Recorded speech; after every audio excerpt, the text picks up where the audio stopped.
at that, huh? Nice Ruby River brown trout right there. Whoa. Beautiful. Just beautiful. Just a real decent rainbow. But again, really decent fish here on the Ruby. Gotta love the Ruby. It's pretty awesome.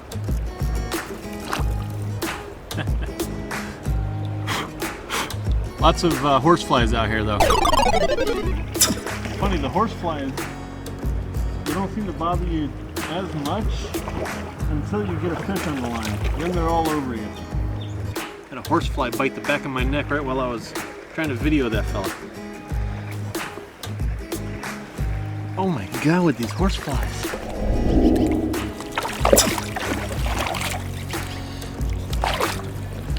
So yeah, that's a couple of the trout that you catch on the Ruby. Pretty average trout actually for the Ruby. I haven't caught anything smaller than 15 inches yet. Been out here for about maybe 3 hours, and I think I've landed. That's about a dozen that I've landed, not counting the ones that I've lost. Lost a lot more than I've landed actually. One of the fun parts about the Ruby here is this section that you see right behind me here. That's about the most wide open section that I've found out here so far. Everything else has hanging trees on the banks. They're not really hanging over the water, but it's on the bank. And with these fish, you're fishing really small flies, little size 18s and stuff. And little 18 midge larvas, not zebra midges, but actual larvae. And see if you can see that fly that's in his mouth there. That's the little guy that he took. Little tiny fly.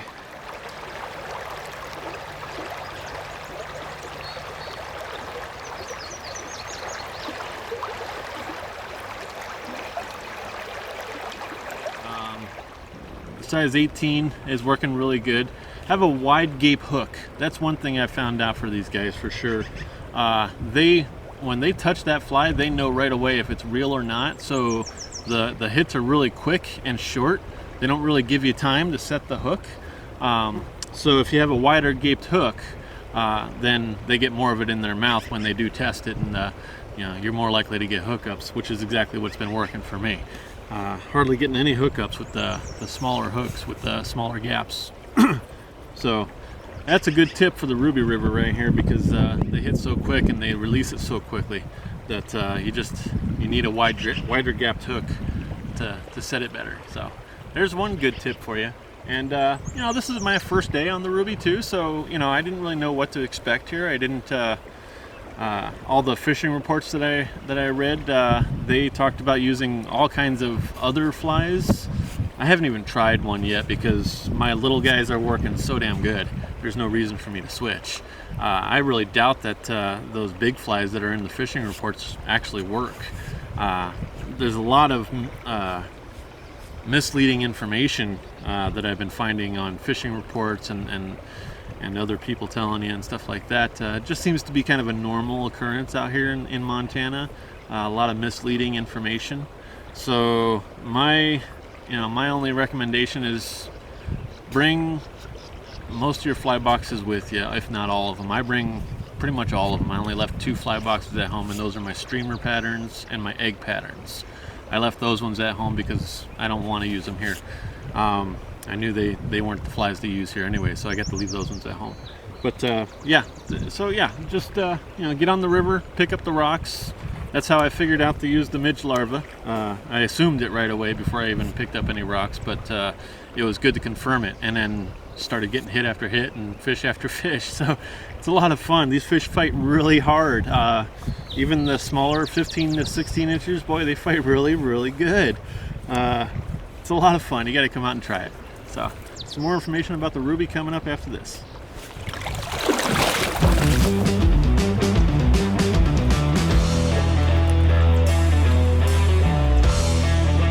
Not bad, huh?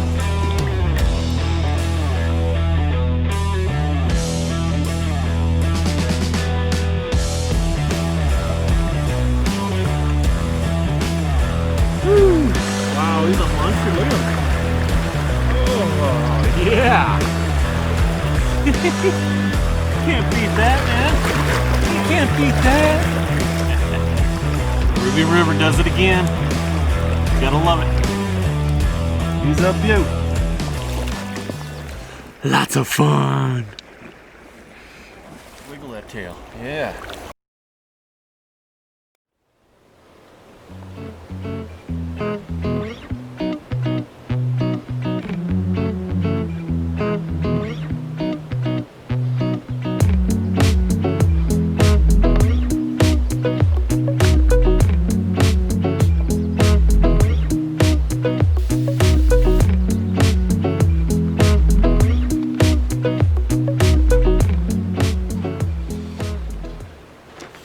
Hey, thanks for joining us on this episode of I'm taking you to Ruby River in Montana, southwestern Montana. It's a fantastic little river. If you're a wade fisherman, which is what this show is all about, then you're going to love this place. The river's not very wide. It's easy to walk across it anywhere. The only hazards you have on this particular river is the trees that line the banks. When you hook up with a fish and you lose them, your fly goes swinging behind you, gets caught up in the trees, and you lost your fly, that kind of stuff. But other than that, the fish here are fantastic. They're all 16 inches and above. The Vigilante access down here, this is about probably 2 or 3 miles below the dam. Okay, down here the fish get a little bit smaller, but you also have the big ones mixed in still. So you'll have a lot more smaller fish that are 14 to 15 inches, but you still hook up with those 16 to 20 inch rainbows and browns. They fight really great. It's a lot of fun. So this is the first stop on the way up to the dam, and it's called the Vigilante Fishing Access Site. And real easy to get to. There's never really too crowded. And even if it is really crowded, there's plenty of areas on that river. There's fish everywhere. So you'll have a lot of fun.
There you go.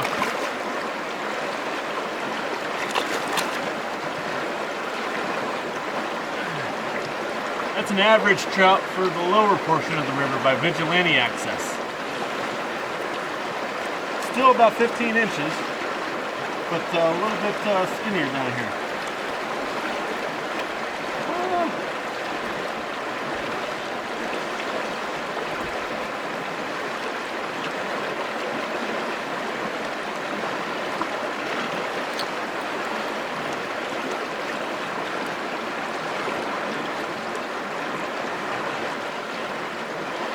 So yeah, he's almost 16 inches, about 15 and a half.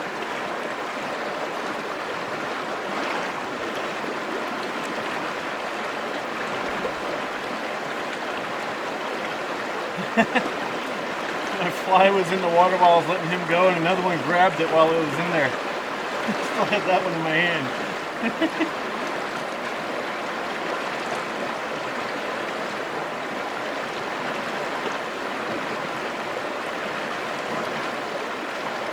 So this is like what it looks like at the Vigilante access. You park at the Vigilante access point, walk down the trail, and go over the bridge for the first canal.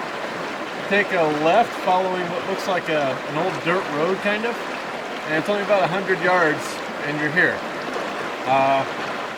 This part right here is a little bit difficult to fish, but all over in this stretch of the river you have little pockets on all the bends. You have a lot of bends, and that's what we look for when we're fly fishing, is bends in the river, because we know that's where you got some pocket water, that's where they're going to be setting, taking flies, eating, and everything like that. So bends in the river are what you're looking for. They're going to be really, really good. And little deep spots like this with some rushing water. Right now it's the 1st of August, so the water temperature is getting high, the air temperature is getting higher, it's getting warm out. And because of that, they're going to be in the faster moving water. With this river, it seems to always be a little bit cloudy, not necessarily murky, dirty, but you can't really see more than a foot down. And because of this fact, the fish themselves are also affected by that. They can't see their food coming from a long distance, so they don't tend to hang out in those deep channels or the deep little pockets. They tend to hang out closer to the banks in the shallow areas where there's a smaller margin, smaller window for them to see their food coming. So they can actually grab it right away. They're a lot closer to it. And the fishing is a lot better when you're fishing near the banks in the shallow areas. On those bends, fish it where it's nice and shallow, the shallow run, instead of the deep part that pushes against the other bank. They're not usually going to be hanging in that. They're going to be hanging in that shallow stuff that's only 1.5 feet deep, about where I'm standing, and they're going to be feeding right there because they have a smaller window to see all the insects that are in front of them. They have a smaller amount of movement that they need to make in order to grab that insect. So it makes perfect sense, right? You betcha. Let's keep going.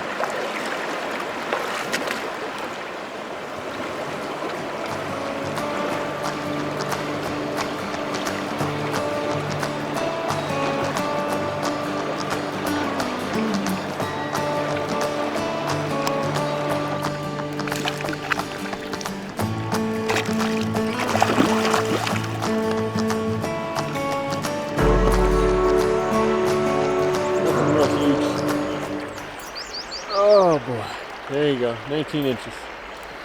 Maybe, oh no. Yeah, he's 19. I thought he was a little bit bigger actually.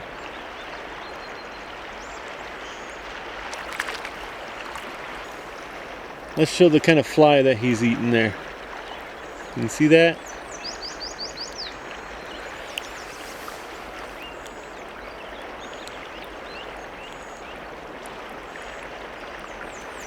Just fell right out.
That's the fly he took.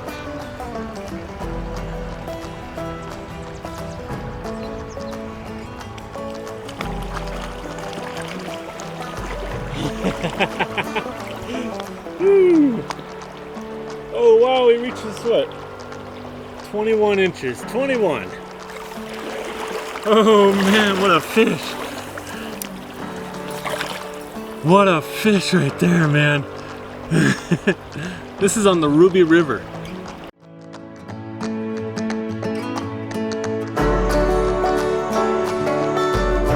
Very nice fish. Very nice.